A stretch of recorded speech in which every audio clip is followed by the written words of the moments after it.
Why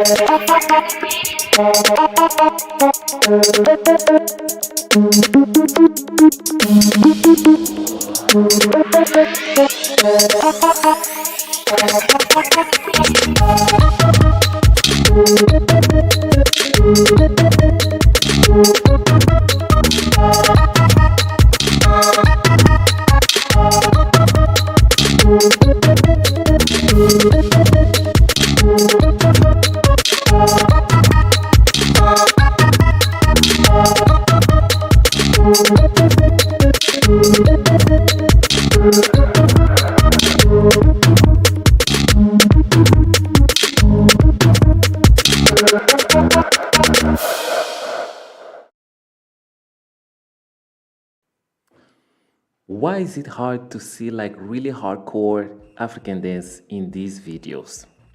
We are gonna talk about today why do we see more dancehall movements in this kind of mix of African vibe, like these Afrobeats vibe on these musics. We kind of see like that dance whole vibe on it, which is really good, But where can we put more spice of real Afrobeats on these musics? If you've already seen all this music that I'm sharing right now here. I can't play the songs because of copyrights, but why can't we see like those hardcore moves of like for Kuduro, Afro House, Amapiano, Kwaito, Pantula, or Afrobeats or Sabar? Why can't we see those on these videos? Like on Whiskey's videos, on some videos of Davido, Chris Brown collaborations. I think it's because the African dance itself is a very fast dance. And the way that the beats are made for African dancing and the drumming is now really slow. It's actually fast. So when we hear these genres, like these slow R&B genres, then sometimes we find difficulties to incorporate the movements, and which means we have to do some variations and actually be extra creative, and not every dancer can do that, and that's really hard. That's really hard when you actually want to try not to add any hip hop in the African dance genre, because right now we all know what Amapiano is, what Kuduro, what Afro House, what Sabar, what Kintwen, what Kabetula, what Afrobeats is, and the list goes on, what Kwaito is. We already know all these dances, right? They're very popular. What is really holding all these dances to still be some of the dance community's favorite dances, to do in workshops, in classes, when people travel to teach? What is actually what is making us still relevant when we see these music videos like Mona Lisa, when we see the collaborations that Chris Brown does with Wizkid, with Davido? And these are videos that reach like 100 million views, like 70,000, something crazy views, like we see like really, really extremely huge views on these videos. But even though the intention looks like it's an African vibe, but the dance is it's a completely whole different story, because you don't see 100% African dance on these musics. You either see R&B or even dancehall movements on it. So I think dancehall right now, I don't know what they call, but I just refer to it as dancehall because that's what I see. Most of my friends, when they do dancehall, those moves are really similar to those. So the thing that I'm trying to say is, I think dancehall it went through a transition, and it's becoming more Afrobeats now. You know, when they do music like this, and you see all those movements, and all those body rolls. Not many African dances have a lot of body rolls on it, and those look really nice on this music because it combines, you know. And I think dancehall has these slow R&B vibes on it. It looks really great. So how can we African dancers be part of these genres, like do the whole dance completely from the start to end without any influence of other styles on it? That's what we're talking about here in this video. So we have already seen a lot of popular dancers in the internet, whereby when they dance to a fast beat of African music or even electronic music or house music, they use house dance with African dance on it. So you can see the footwork, it has some house dance movements on it, and it's not completely African dance. Like when I say African dance, I'm saying like dances like Afrobeats, Akwaito, the ones I mentioned in the beginning, Afro House, Kuduro, Patsola. It doesn't have much to do with that. So how can you identify when it's really 100% just African dance, or when it's just house dance, when it's hip hop? Because everything is becoming one thing right now, and it's not a bad thing. It's a good thing. Everything is becoming one thing right now. But where do we want to go? What is the direction we're trying to get to? That's the question. Because if everything is becoming one thing, what is the future of the dance community? What is the future of the dancers, of the creatives? What is the future of those that created those foundations, those roots of different cultures? Because right now we are getting and more connected to internet, and that's where most of us live right now. We are on our phones 24/7. We are on our phones, and that's where most of our lives is right now. I'm saying this because it's true. You might say no, but you're watching this video maybe from your phone or maybe from your PC, but this is where we are right now. And the more we see things, the more we become part of it. So meaning, I think in the future, things are gonna be looking more like one, but there's gonna be a lot of confusion, especially for those creatives, because if you don't do what is being done right now, you are not relevant.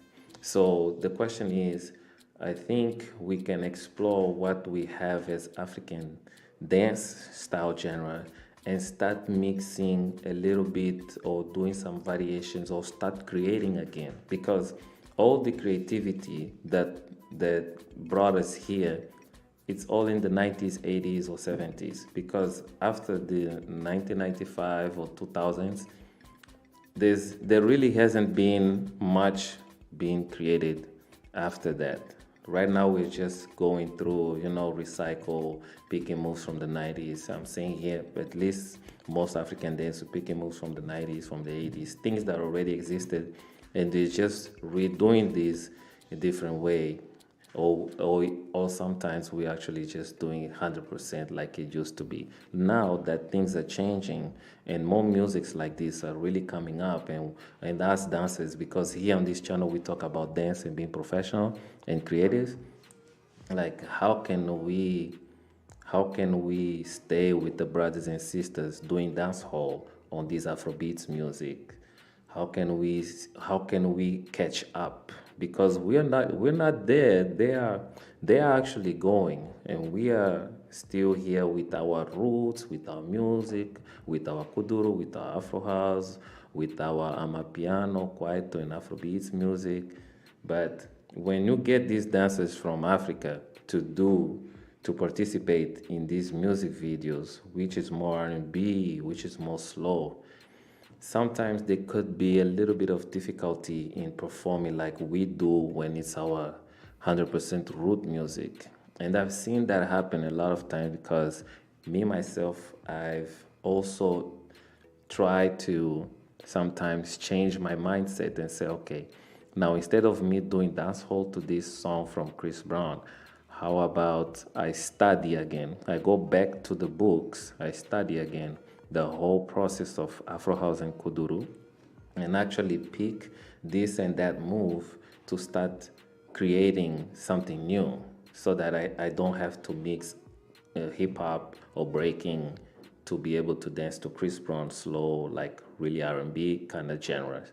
You see, that's where we're trying to go with this video. Try to figure out how can we participate and be part of these videos. Because what happens right now, there is as dancers sometimes we look for shortcuts. Like if producers in the US can't really get African dancers to perform in these amazing beats, because we know Davido and all these artists, they travel from Africa to do these collaborations. We dancers can do the same, travel from Africa to do collaborations.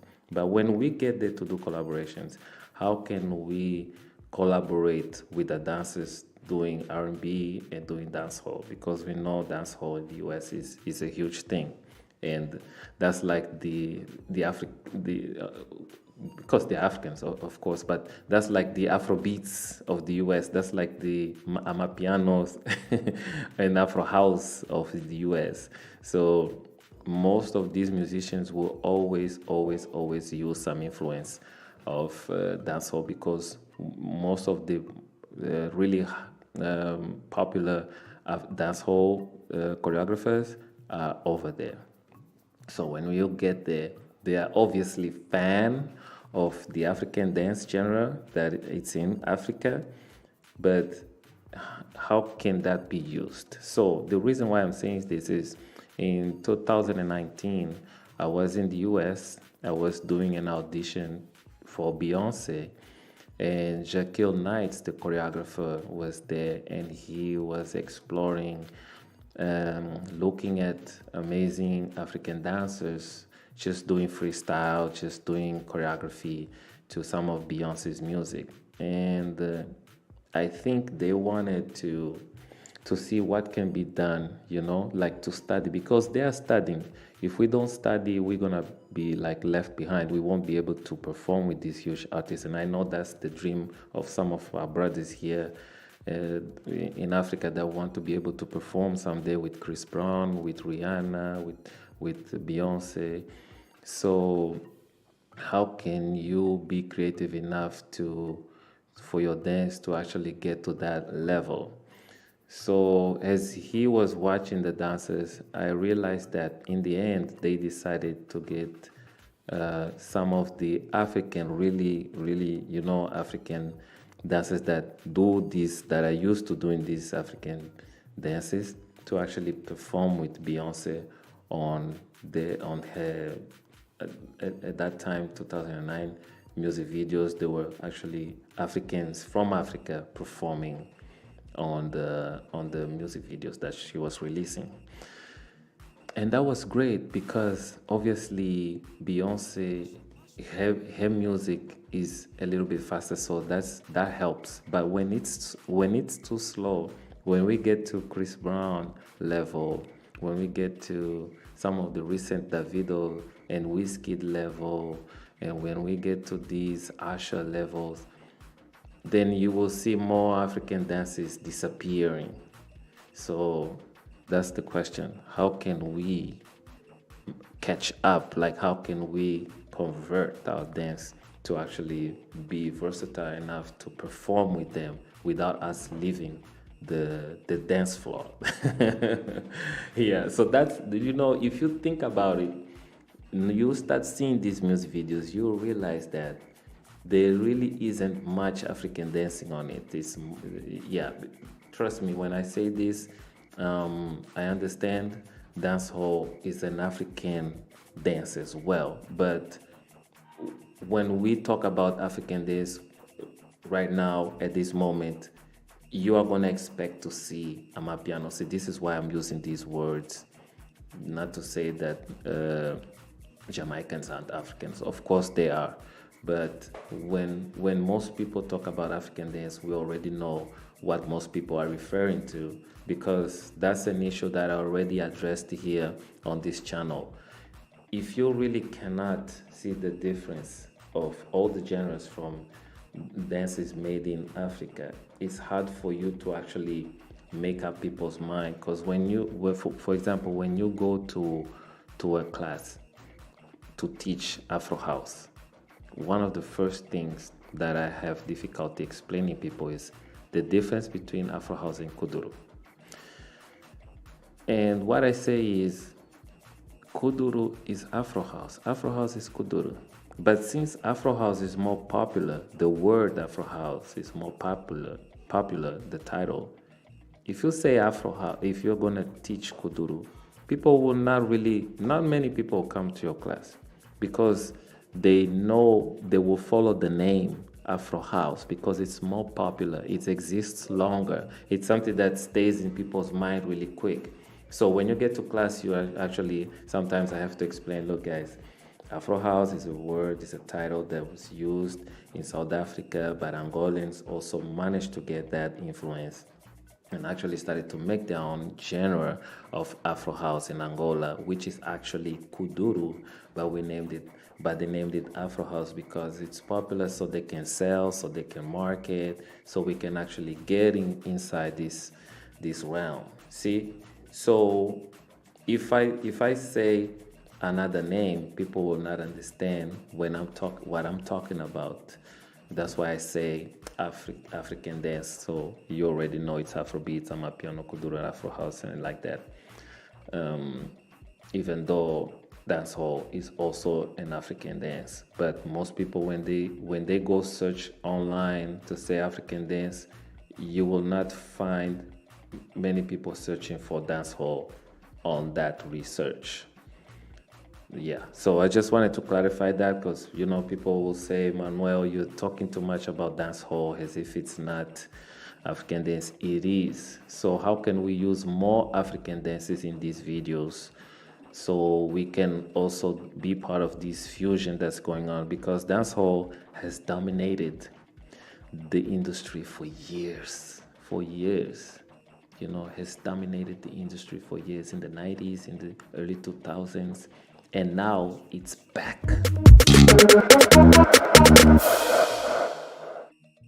All right, guys, so that concludes our video for today. I'll see you guys on the next one.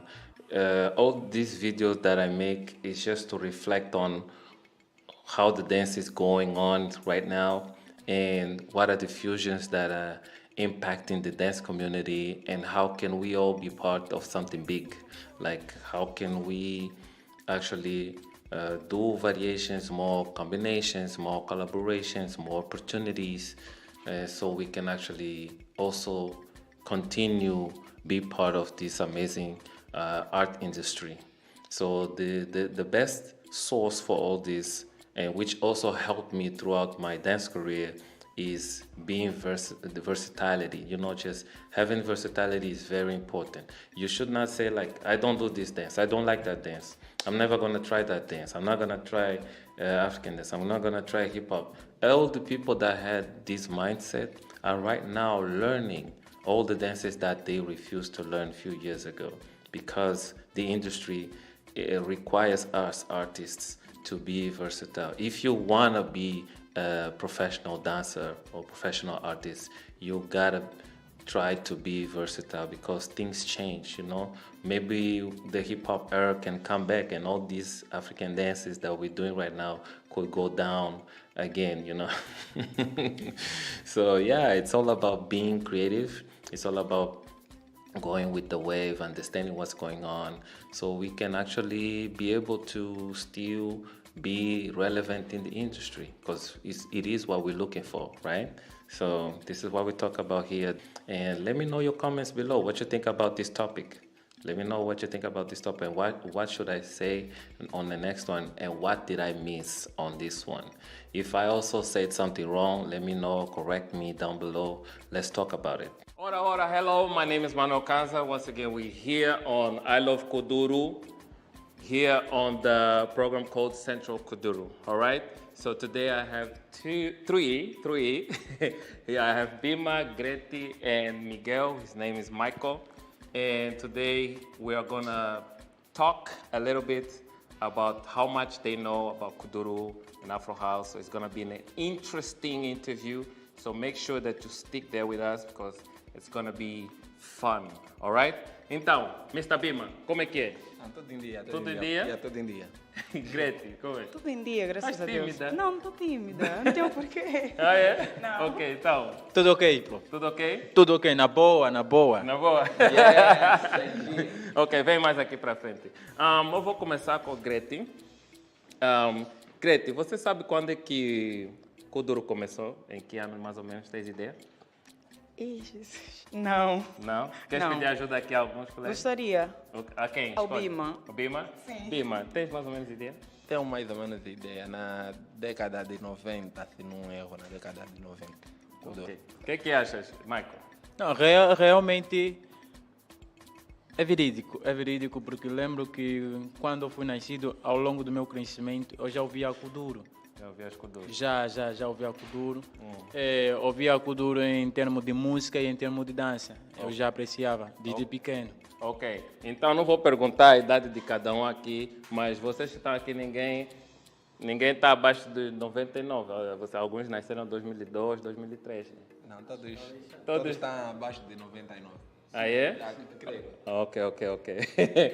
Ok. Então, qual foi o primeiro toque que você aprendeu no estilo Kuduro, Greti? Qual é o primeiro toque que podes lembrar assim? Ou qual é o toque que vem mais na tua cabeça quando danças Kuduro? Abro o livro. Abre o livro. Quer mostrar um pouquinho? Abre o livro. Vai, mostra um pouco. Vai. Tomas. Ok. E você, Bima? Vem aqui à frente, Bima. Qual é um dos toques que veio na tua cabeça quando se fala de Kuduro? Quando fala de Kuduro, Tinogueira. Tinogueira? Tinogueira. Mostra ainda um pouquinho aqui, Tinogueira. Tinogueira é bem agressivo, esquece. Vamos lá, Michael. O que é que vem na tua cabeça? Olha, falando de Kuduro, falando da longos tamborões, estás a ver? Então eu me refiro de Kuduro, falo mesmo toque do melindro. Do melindro, né? Aquele tempo mesmo lá. Mostra ainda. Ei!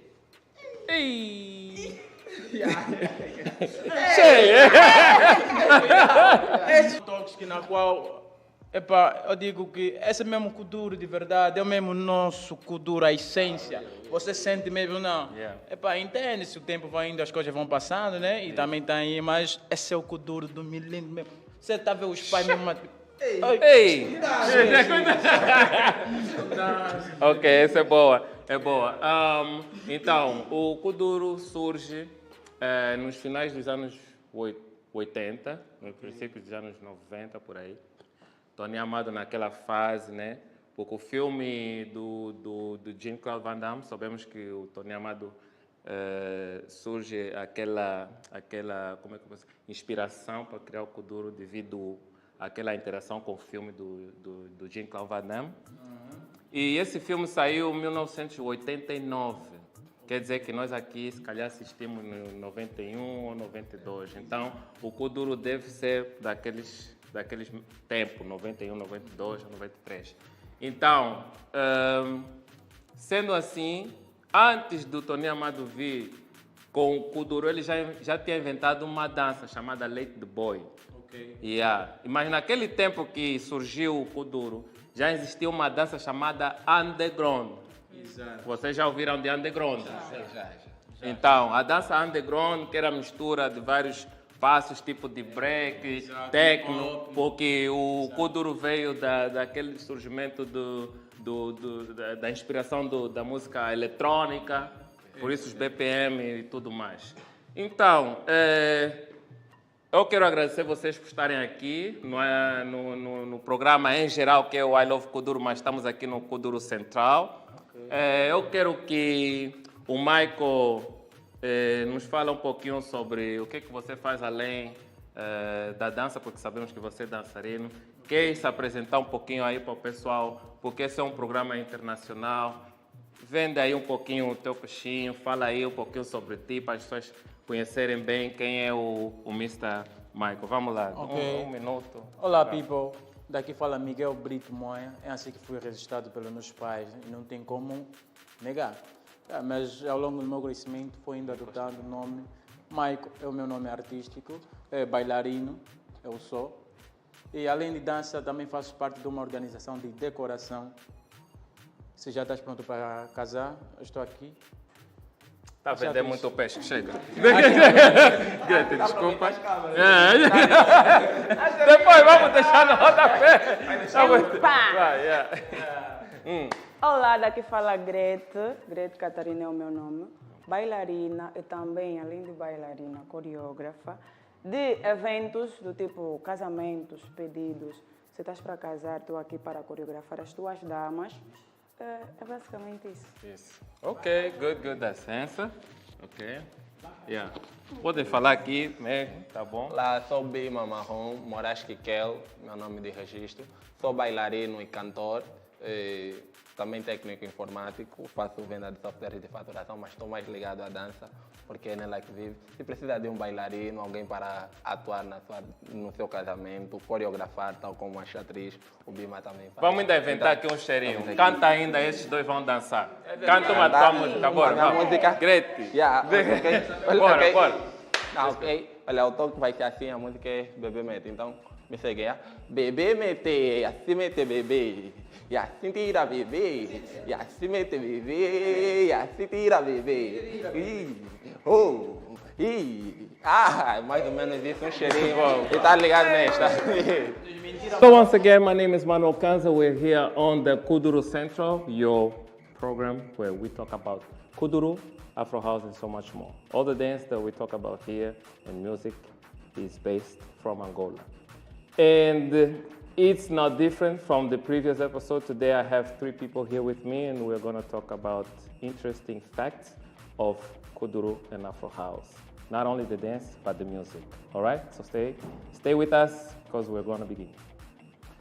Então, estou aqui hoje com a Karina. Sim. Tudo bem, Karina? Obrigada. Então, seu gajo. Eu ia falar seu gajo. Não pode. Corta a produção. Como chama? Ok. Vou começar de novo.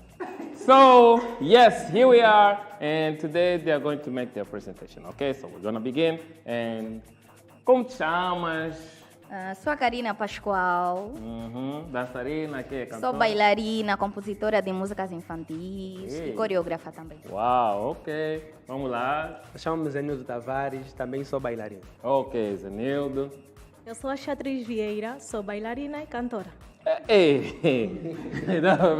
Pelo swag. Ok, pessoal, muito bom. Hoje nós temos algumas perguntas interessantes. Então, vocês vão ter que se ajudar a responder essa pergunta que eu vou fazer para vocês. Então, quem é o cantor ou a cantora da música fogareiro? Espera. O cantor da música fogarelo é a Noite e Dia. É verdade? É verdade, dá certo, é verídico. É verdade? Tá certo. Ok. Quem é o cantor ou a cantora da música Olha o Boneco? Sim. A cantora é a Titica. Tenho certeza? Ari Titica. Exatamente, Aria Titica. Estão armados que sabem bem. Ok. Quem é o músico aqui em Angola que utiliza mais influências do Congo no seu Kuduro? Essa pergunta passa ao meu colega. Agora Enquanto eu penso. Passa. Que utiliza muito o dombolô.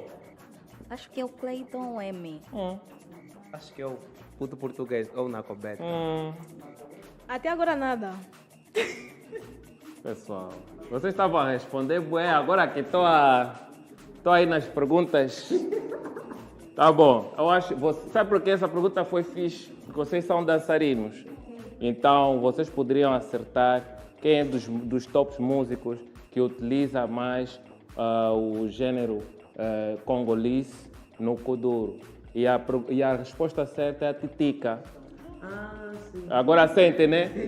Todas as músicas e performances da Titica tem muito a ver com... Não é? Sim, sim. Yeah? Ok, então, eu quero fazer mais algumas perguntas para vocês. Deixa eu ver. Quem cantou a música? Essa pergunta até vai ficar no ar. Vocês vão ter que também em casa participar. Autor da música Bela. Quem já respondeu? Quem quer falar? E quando é que surgiu essa música? Foi do Troia, e se não me engano, no ano de 2013. Ok. Concordas? O ano, acho que é 2015. Eu concordo que foi em 2013.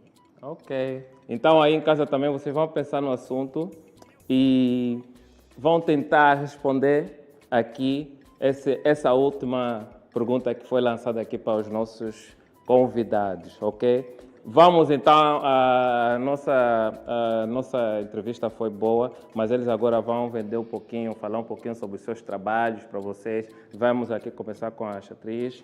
Bora, ok? Pode pegar o mic. Se apresenta aí uns coxinhos. Olá pessoal, eu sou a Xatriz Vieira. Sou bailarina, sou cantora não de Kudro, de Guerozuc. Também sou técnica de enfermagem e por aí fora. Ok. Zaninho. Olá família, daqui fala para vocês, Senhor Tavares. Além de ser bailarino, também sou estudante e estou aberto para atividades para quem quiser no seu casamento, aniversário, tudo menos óbito. Para quem quiser, eu estou disponível, E você? Olá, pessoal. Sou a Karina Pascoal. Nome artístico também Karina Pascoal. Sou bailarina, compositora e coreógrafa. Só. Ok. Então, Karina, vou lhe dar uma tarefa, como é assim em todos os programas. Antes da gente terminar, vocês três vão fazer uma coreografia e a Karina é que vai passar aqui nos colegas, ok? Fechamos então. So today was another show. Karina is going to give a little bit of a breakdown of her class here, so don't go nowhere, ok? Vamos lá, Karina, desculpa. Yeah, ok, bora lá. O palco é todo teu. Oiga. 1, 2, 3 e toma. Tira a mana do tambuleleno, é toma. Tira do tambuleleno. Tira a mana do tambuleleno, é toma. Mana do tambuleleno.